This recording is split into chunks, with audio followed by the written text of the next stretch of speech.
But he became so engrossed in watching a family of monkeys playing in the branches above that he tripped, sending the clay pot shattering on the dusty path. Another time, he left the gate to the goat pen open, and the village elders spent the entire afternoon chasing mischievous goats out of their vegetable patches. His mother would often sigh, shaking her head. "Kofi, Kofi," she'd say, "your head is always in the clouds. One day, this carelessness will lead to real trouble." Kofi would just flash his charming grin and promise to be more careful, a promise that usually lasted until the next interesting distraction came along. Now, his grandmother, who lived in a small, cozy hut on the other side of the baobab forest, was celebrating another year of life. The entire village was abuzz with preparations. Kofi's father, a skilled woodcarver whose hands could bring stories to life from simple blocks of mahogany, had spent weeks crafting the perfect gift.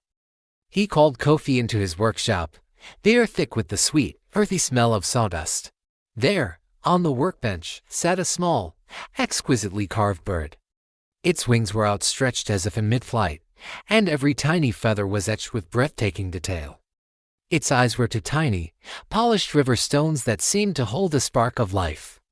"This is for your grandmother," his father said, his voice serious. "It is a Sankofa bird. It reminds us to look to the past to learn for the future. It is very special, Kofi. It holds all my love for her." He placed the wooden bird carefully into Kofi's hands. "You must take this to her.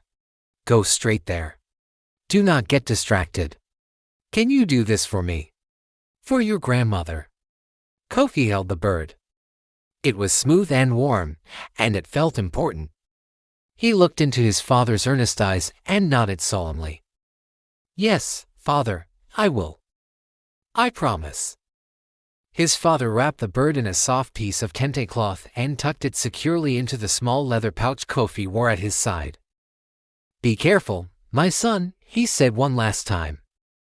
With the weight of the promise on his shoulders, Kofi set off. The path to his grandmother's hut was one he knew well, winding through the tall elephant grass and into the shade of the baobab forest. For the first part of his journey, Kofi was a model of responsibility. His eyes were fixed on the path, and he repeated his father's words in his head, "Go straight there. Do not get distracted." He walked with a purpose he rarely showed. But then, as he entered the forest, the world began to sing its distracting songs. A column of safari ants marched in a perfect and broken line across the path. Kofi, fascinated, crouched down to watch them, his mission momentarily forgotten. He followed them with his eyes, wondering where their great journey would lead. After a few minutes, he remembered the bird and jumped up, continuing on his way. A little further on, he heard a sound of rhythmic tapping. Peeking through the leaves, he saw a brightly colored woodpecker drilling into the trunk of a dead tree. The sound was hypnotic. Kofi stood and watched, captivated by the bird's tireless work, trying to mimic the tapping sound with a click of his tongue. It was a flash of brilliant blue that finally broke the spell. A kingfisher, a jewel of a bird, zipped past him and dove into a small, crystal-clear stream that trickled through the forest. It emerged with a tiny, silver fish in its beak. Forgetting everything else, Kofi scrambled down the muddy bank to get a closer look.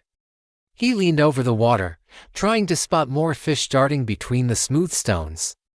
He splashed his hands in the cool water, delighted by the ripples he created. It was only when the sun started to dip lower in the sky, casting long shadows through the trees, that a prickle of worry finally found him. He had been gone for a long time. His grandmother would be waiting. He scrambled back up the bank and checked his pouch. His heart dropped into his stomach. The pouch was empty. The soft kente cloth was gone. The Sankofa bird, his father's masterpiece, was gone. Panic seized him.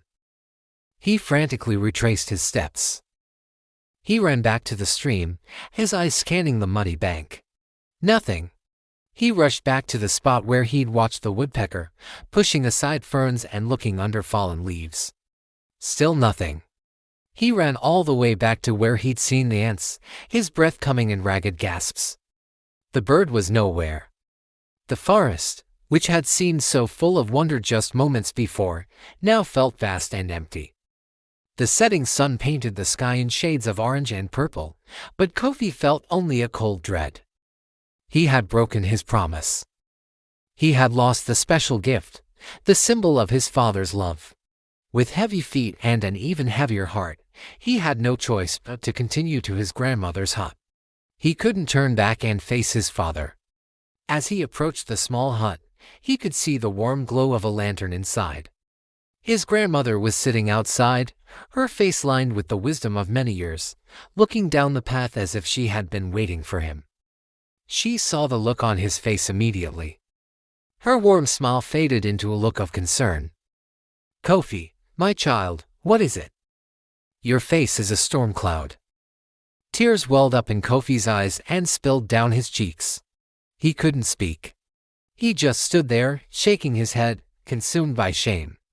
His grandmother stood up and wrapped her arms around him, pulling him into a comforting embrace. "Come," she said softly, "sit with me. Tell me what troubles your heart so." They sat together on the small wooden stool, and through his sobs, Kofi confessed everything. He told her about the beautiful Sankofa bird, about his father's trust, and about the ants, the woodpecker, and the kingfisher. He told her how he had lost the gift, how he had failed everyone. When he finished, his grandmother was quiet for a long moment, gently stroking his back. She didn't scold him. She didn't raise her voice. Instead, she said, "The gift is gone, and that is a sad thing. Your father will be disappointed, it is true. But the love that went into carving that bird is not gone, Kofi. It is still in his heart. The message of the Sankofa bird is not lost either. You must look back at what you have done, not with shame, but to learn. This feeling you have now, this heavy weight in your heart, this is the feeling of responsibility. It is a heavy thing to carry, but it also makes you strong." She looked him in the eyes, her own gaze steady and kind.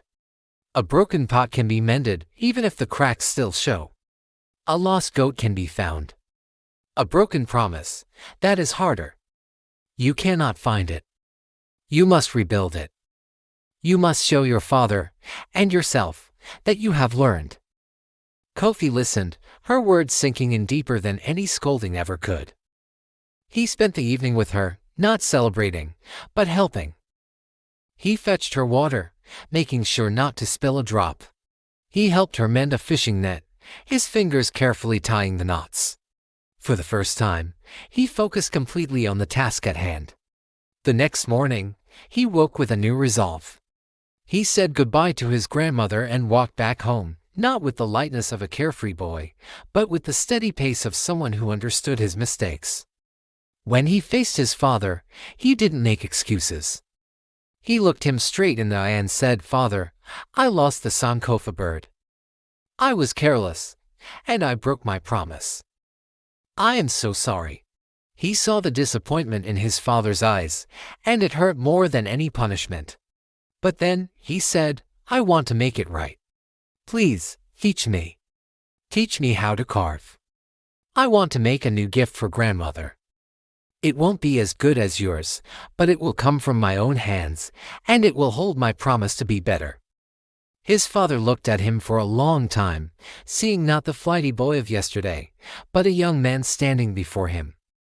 He saw the genuine remorse and the determined glint in his son's eyes. A slow smile spread across his face. He nodded and led Kofi back to the workshop. That day, Kofi didn't just learn how to hold a carving knife. He learned patience. He learned focus.